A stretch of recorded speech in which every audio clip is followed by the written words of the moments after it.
우리 나이 드신 어르신들 세대에 가장 낯익은 기업 가운데 하나가 코닥입니다.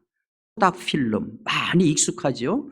조지 이스트먼이라고 하는 사람이 1880년에 창업을 한 회사인데 아마 인류 역사상 카메라 산업의 선구자라고 일컬어도 과언이 아닐 것입니다. 1970년대에는 미국 필름 시장의 90%, 카메라 시장의 85%를 차지해서 오늘날로 치면은 마치 애플과도 같은 거대한 공룡 기업이었습니다.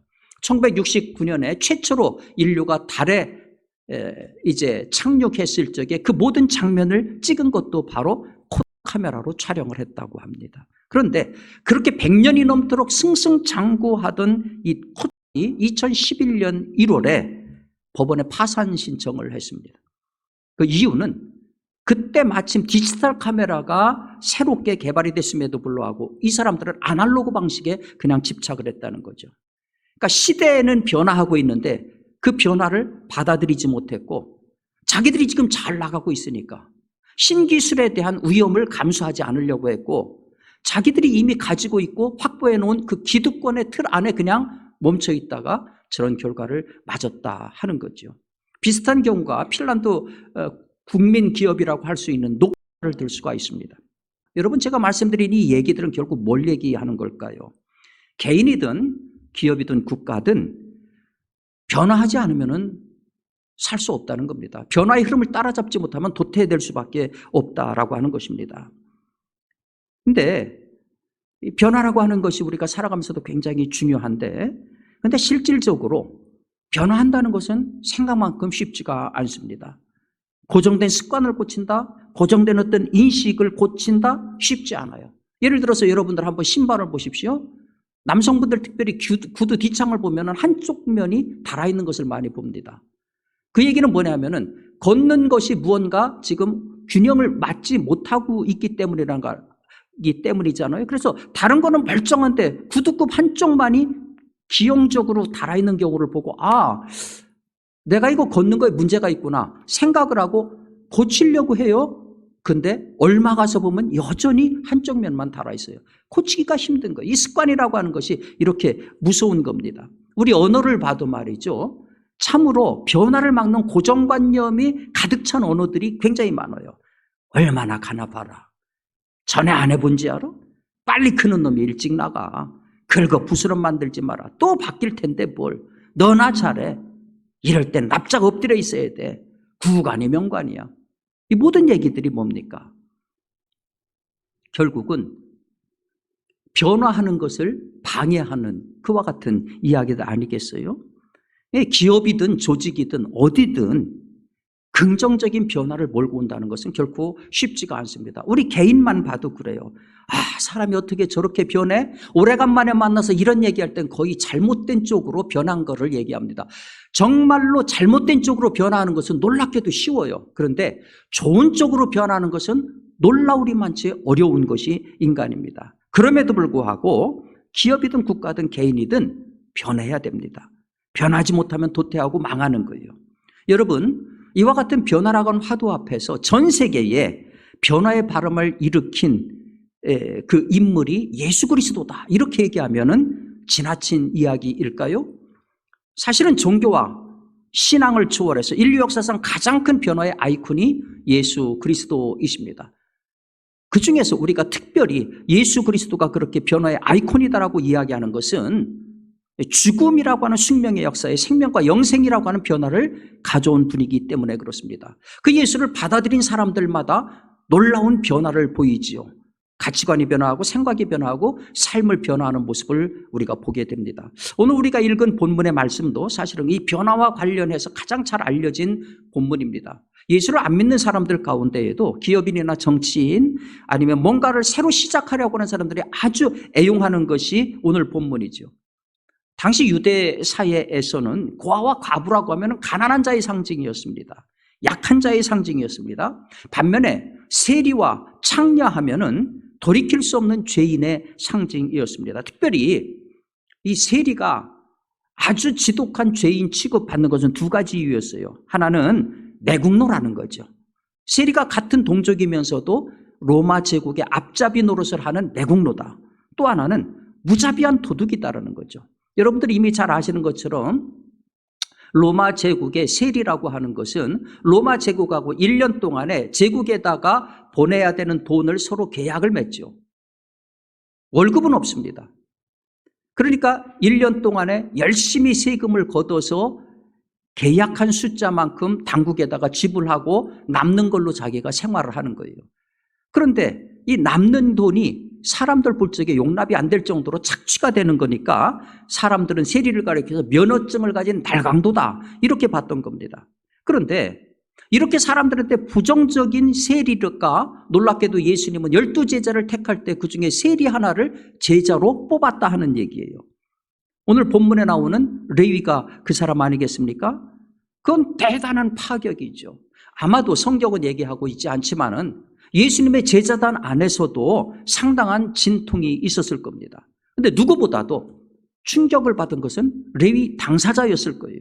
사람들이 왕이다, 선지자다, 메시아다 이렇게 이야기하고 있는 인물이 나를 제자로 받았다. 사람들이 손가락질하고 다 피하고 그리고 욕해대는 나를 그 제자로 받았다.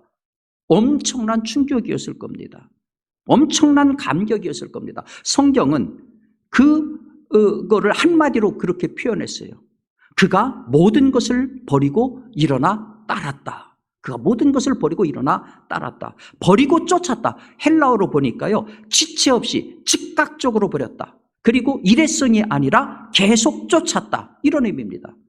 이게 문장은 간단하지만 얼마나 여러분 대단한 일입니까? 모든 것을 버리고 즉시 그리고 끝까지 쫓았다.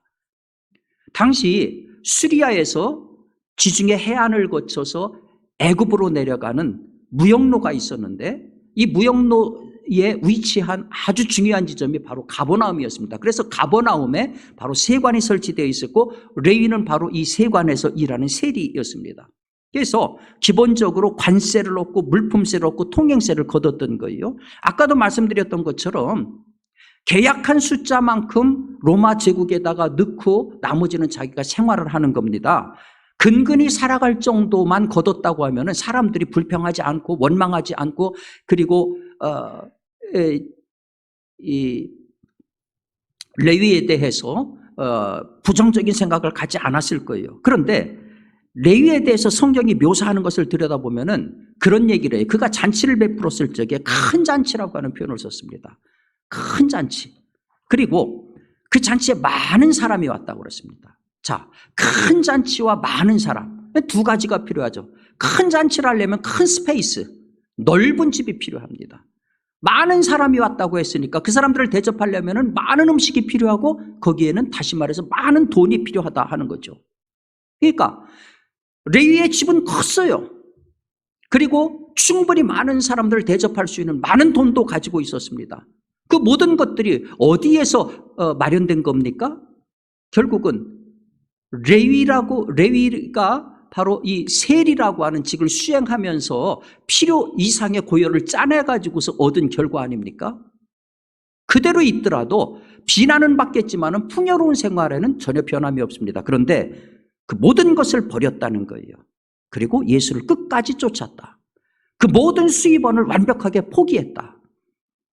그러면서 그 감격이 얼마나 컸던지 바로 예수님을 집으로 초대해서 잔치를 열었다는 거예요. 그 잔치에 동료 세리들도 오고 소위 바리새인들이 얘기하는 죄인들도 참석을 했던 겁니다. 그러니까 바리새인과 서기관들이 예수님과 제자들을 비난을 하는 거죠. 어찌해서 너희가 세리와 죄인들과 함께 식사를 하느냐. 그리고 이 비방은 이제는 예수의 제자들이 먹고 마시는다 하는 혼란으로 이어졌습니다. 이런 비방과 혼란에 대해서 예수님께서 비유로 말씀하신 것이 두 가지죠. 새 옷에서 한 조각을 찢어 낡은 옷에 붙이는 자가 없다. 새 포도주를 낡은 가죽 부대에 넣는 자가 없다. 근데 사실 논리적으로 보면은 이 두 가지 비유는 바리새인과 서기관들의 질문하고는 사실은 직접적인 관계가 없어요.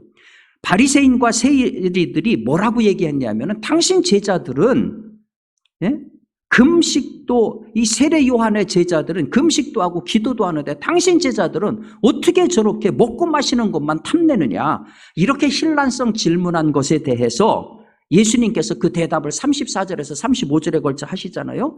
잔치집에서 금식하는 거 봤느냐 지금은 잔치다. 그러나 나중에 내가 십자가에 달리는 날이 되면은 저 나의 제자들이 다 금식할 것이다.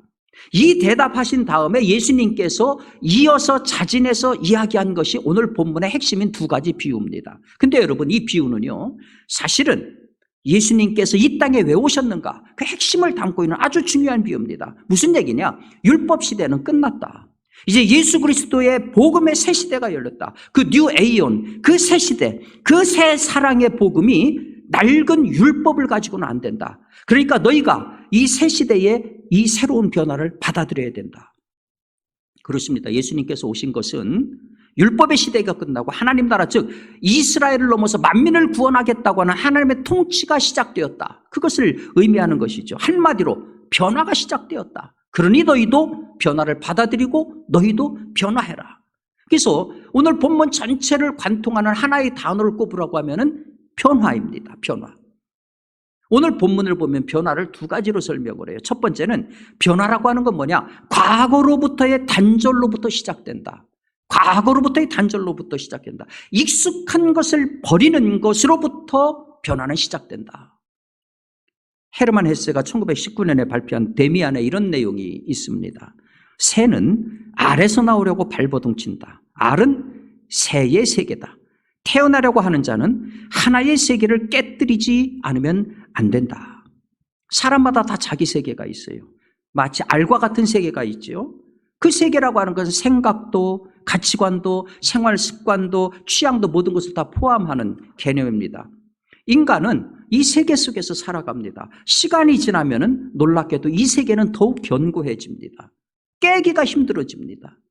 생각이 바뀐다고요? 가치관이 바뀐다고요? 생활 습관이 바뀐다고요? 정말 어렵습니다. 물론 이런 것들은 어렵지만 바꿀 수 있어요. 예를 들어서 내 생각이 너무 편협하고 내 생활 습관이 너무 나태해요. 그건 나도 알고 남도 계속 지적을 해요. 내가 봤을 때 그것과 항상 나의 고민거리가 돼요. 이런 통절한 자기 자각이 있으면은요, 이런 것들은 고칠 수 있어요. 어렵지만 고칠 수 있어요. 근데 진짜 어려운 게 뭔지 아세요? 내가 가진 것, 그리고 내가 익숙한 것이 긍정적이고 그리고 성공적인 거예요. 나도 만족하고 다른 모든 사람들도 칭찬하는 것, 이거를 바꾸는 것은 어려워요. 당장 바꿀 필요 자체를 못 느껴요. 아니 지금 잘 나가고 있는데, 여러분이 단절해야 되는 과거는 뭡니까? 각자 남은 인생의 계획들이 있겠죠. 여러분들이 다 현명하시니까 그런 것들은 고민하고 다 계획을 세울 겁니다. 근데 우리 그리스도인이라고 하는 입장에서 항상 문제가 되는 건 이런 것들이에요.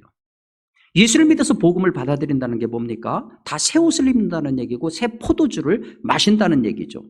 그렇다면 변화된다는 얘기인데, 그런데 우리 삶의 방식이나 세상을 살아가는 생각이나 이런 것들 보면은 예수하고 상관없는 사람들하고 큰 차이가 없어요. 우리가 재산을 증식시키는 방법, 자녀를 교육시키는 방법, 회사에서 내가 생존하기 위해서 애쓰는 모습, 그리고 내 사업을 확장시키기 위한 방법들, 예수 안 믿는 사람하고 우리가 차이가 별로 없습니다. 예수 믿는 사람하고 예수 안 믿는 사람하고 뭐가 다르지? 놀랍게도 차이가 없습니다. 예수는 그렇게 차이가 없으면 어떤 결과냐? 포도주가 가죽 부대가 터뜨려져서 가죽 부대가 못 쓴다. 새 옷이 찢어져서 그 새 옷도 못 쓴다. 한마디로 말해서 우리가 복음 안에 들어와 있다고 하면서 우리가 복음을 찢어버린다. 우리가 복음을 찢어버린다는 거예요. 그래서 우리 그리스도인들은 우리 스스로를 잘 살펴야 됩니다. 나에게 복음과 상관없는 것, 단절해야 되는 것가 있다면 그게 뭔가? 복음과 상관없이, 하나님하고 상관없이 나에게 익숙해져 있다는 것이 그게 뭔가? 계란이라고 하는 것은 스스로 부화하면 병아리가 되지만은 남에 의해서 깨지면 후라이가 되잖아요. 우리들이 스스로 부화해서 생명체가 돼야지 다른 사람의 입에 의해 가지고서 마치 술안주처럼 그렇게 질근거리고 씹히는 존재가 된다면 얼마나 창피한 일이겠습니까? 두 번째 변화라고 하는 것은 스케일을 달리해서 봐야 된다는 거예요. 다시 말해서 변화는 개인적 차원뿐 아니라 공적인 차원에도 필요하다는 거죠. 오늘 이야기의 발단이 뭡니까? 바리새인과 서기관들의 시비에서 촉발이 됐잖아요. 너희가 어찌해서 세리와 죄인들과 함께 먹고 마시느냐? 이스라엘은 선민의식이 대단했습니다. 그리고 선민의식의 표준이 되는 것이 뭐였냐면 율법이었습니다. 율법을 얼마나 잘 준수하느냐. 이 율법에 식사 법규가 포함이 되어 있었죠. 이것을 카사롯이라고 부릅니다. 카사롯. 식사를 가지고 거룩을 쟀던 거예요. 그러면서 먹기에 합당한, 율법적으로 합당한 것들을 가리켜 코셔라고 불렀고, 합당하지 않은 것들을 갖다가 트라이프라고 불렀습니다. 이렇게 먹을 수 있는 것과 먹지 못하는 것까지 확연하게 구분을 했습니다. 특별히 공동 식사라고 하는 것은 굉장히 중요하게 여겼어요. 왜 그러냐면은 함께 식사한다는 것은 하나님의 자녀라고 하는 연대감을 표명하는 것이었기 때문입니다. 당연히 이방인하고는 식사할 수가 없었고 죄인하고는 절대 식사하면 안 됐습니다. 그런데 만일 이들하고 식사한다, 적하고 함께 식사한다, 그 얘기는 뭐냐 하면은 특별한 계약을 체결한다 하는 얘기입니다. 결국 유대인들에게 있어서 식사라고 하는 건 뭐냐? 나와 나 아닌 것, 우리와 우리 아는 것을 가르는 기준이 되는 것이 바로 식사였다 하는 겁니다. 그러니까 오늘 본문을 보면은 바리새인과 서기관들이 문제 제기하는 게 뭡니까? 세리와 죄인들은 우리가 아니다. 세리와 죄인들은 우리가 아니다. 그러니까 유대인들은 율법을 기준으로 아예 구분이 너무너무 철저했던 겁니다. 그런데 여러분, 이것이 유대인만 그런 게 아니에요. 우리가 전쟁에 나가가지고서 군인들을 피 끓게 하는 것이 신념인 것 같지만은 놀랍게도 신념보다 더 군인들을 하나로 뭉치게 하는 것이 가족애라고 합니다. 가족애. 예를 들어서 2차 세계대전이 발발됐을 때 초반에 독일군이 맹위를 떨쳤는데 승승장구한 비결이 있었어요. 뭐냐 하면은 고양이 같은 병사들을 한 부대에 배속을 시켰어요. 그리고 사상자가 나오면 충원을 할 적에도 반드시 그 동양의 병사로 채웠다는 거죠. 그 얘기는 뭡니까? 우리가 남이 아니다. 우리가 한 가족이다. 그와 같은 가족의 의식을 기반으로 해서 그와 같은 조치를 취했다는 거죠. 이런 것을 보면 동서고금을 막론하고 이 경계의 기원이 되는 것이 우리라고 하는 거죠. 우리. 여러분, 오늘 우리 한국 사회에 이게 세계에 나타났던 어느 나라보다도 우리나라가 더하면 더했지 덜하지 않잖아요. 혈연, 인맥, 지연, 연고 이런 것들로 인해 가지고 우리와 우리 아닌 것이 우리처럼 이렇게 확연한 나라가 없어요. 이념이 같으면 우리고 이념이 다르면 원수예요. 특히 정치 영역이 굉장히 심각합니다. 요새 보면은 내가 지지하는 정당, 근데 심지어 내 애인이라도 나하고 정당이 같으면 관계가 끊어져요. 설문조사한 거 보니까 지지 정당이 다르면 결혼하지 않겠다고 그렇게 답했어요. 참 무서운 일 아니겠어요? 여러분, 여기서 예수 믿는 사람들이 예외가 된다고 생각하세요? 어느 유명한 은퇴 목사님이 CBS에 나와서 그 대담하는 내용을 들었어요. 그분이 목회하실 적에 그때가 마침 대통령 선거철이었는데 설교 도중에 어떤 특정 후보에 대해서 시중에 떠도는 좋지 않은 이 부정적인 이야기를 조금 인용을 하셨답니다. 그랬더니 설교를 듣던 회중 가운데 20-30명이 그 자리에서 벌떡 일어나서 그냥 나가버리더라는 거예요. 그리고 그분들이 2번 다시 돌아오지 않았다는 겁니다. 그분이 하시는 말씀이 뭐냐면, 지방색이 복음을 이기는구나. 내가 정말로 잘못했구나. 강단은 복음을 전하는 자리인데 그게 단지 인용이라 하더라도 내가 전혀 생각하지 않은 사이드 이펙트, 이와 같은 역효과가 날 줄을 누가 알았겠는가. 그 다음부터는 당신이 설교할 때 그런 면들을 굉장히 조심했다고 합니다. 여러분, 예수님께서는 편협한 우리라고 하는 경계를 허무는 분입니다. 예수 믿는 우리 안에 타인이 있고 이방인이 있다. 문제가 되는 거죠. 우리 마음의 문턱을 철거를 해야 됩니다. 나와 생각이 다른 게 뭐가 이상합니까? 얼굴 다른 거는 괜찮고 생각 다른 것은 용납이 안 됩니까? 다른 것은 틀린 것이다. 이렇게 매도하면은요, 남는 결과는 갈등밖에 없어요. 싸움밖에 없어요. 그렇기 때문에 이해하고 용납하는 공감 능력이 현재 우리 대한민국뿐 아니라 우리 성도들에게도 너무너무 필요한 변화다 하는 거죠. 여러분, 오늘 본문을 통해서 우리가 두 가지 변화를 말씀을 드렸어요. 개인적 차원의 변화, 그리고 사회적, 집단적 차원의 변화를 말씀드렸습니다. 이런 변화가 만들어내는 결과가 뭘까요? 변화는 어떤 결과를 만들어낼까요? 에드워드 보크라고 하는 소년이 있었습니다. 네덜란드의 부유한 가정에서 출생을 했습니다. 먹고 사는 것이 지장이 없었는데 아버지가 사업 잘못해가지고 쫄딱 망하게 됐어요. 살 길을 찾아서 미국으로 이주를 했습니다. 보스턴에 자리를 잡았습니다. 집안이 어려우니까 내가 뭔가를 해서 집안을 도와야 되겠다 결정한 것이 신문팔이였습니다.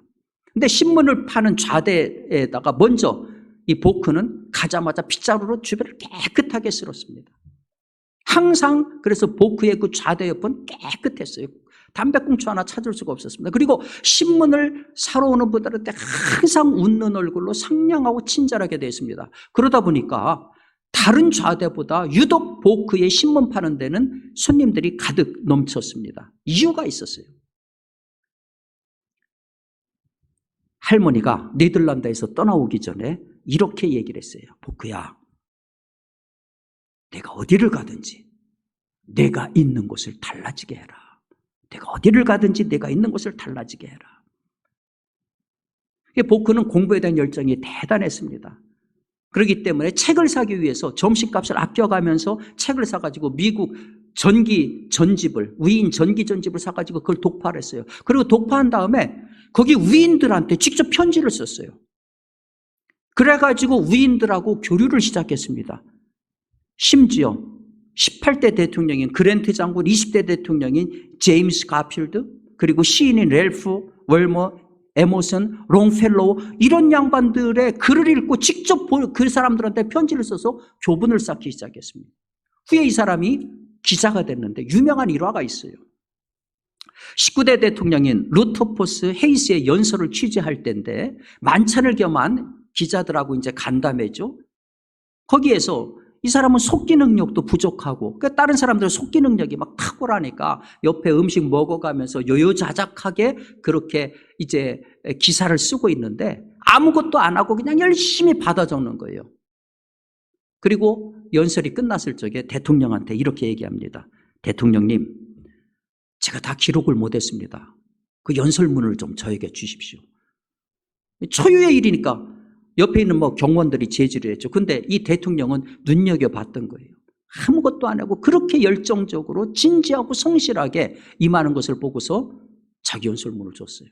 그 다음날 이 보크가 일하는 브루클린 이글 신문에만 대통령 연설의 전문이 실렸습니다. 이걸 계기로 해서 바로 보크가 인류 기자 반열에 올랐고 이후에는 퓰리처상까지 수상을 했습니다. 이분이 이후에 기자 생활을 그만두고 출판사 사장을 하면서 큰 돈을 벌었는데 받은 돈을 전부 다 사회에 환원을 했습니다. YMCA를 위해서 일하고 특별히 본인이 이민자였기 때문에 이민자를 위한 일에 적극적으로 헌신을 했던 거지요. 내가 있는 곳이 달라지게 해라. 내가 있는 곳이 달라지게 해라. 할머니의 이 한마디가 보크의 인생의 변화를 가져왔고 그가 가는 곳마다 변화를 만들었다 하는 거지요. 여러분, 유대 사회에서 세리라고 하면은 쓸모없는 자의 대변인이고 공동체에 해를 끼치는 무익한 존재였습니다. 근데 예수가 그 무익한 세리 레위를 부르셨어요. 그리고 그 세리가 예수를 만나자마자 놀라운 변화가 일어났습니다. 레위의 다른 이름을 마태라고 하지요.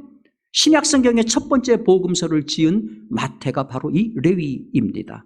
예수를 만나고 레위는 쓸모없는 사람에서 쓸모있는 사람으로 변했습니다. 가는 곳마다 복음으로 인한 변화를 몰고 온 사람이 되었던 거지요. 그렇습니다. 우리의 변화는 분명한 목적지가 있습니다. 나의 변화가 다른 변화를 만들어내는 겁니다. 우리 성도들이 가는 곳마다 달라지게 하는 겁니다. 하나님은 예수를 통해서 이 땅의 변화를 일으키셨습니다. 우리는 바로 그 변화의 1차적인 수혜자들입니다. 나아가서 우리는 또 다른 변화를 위해서 부름받은 사람들입니다.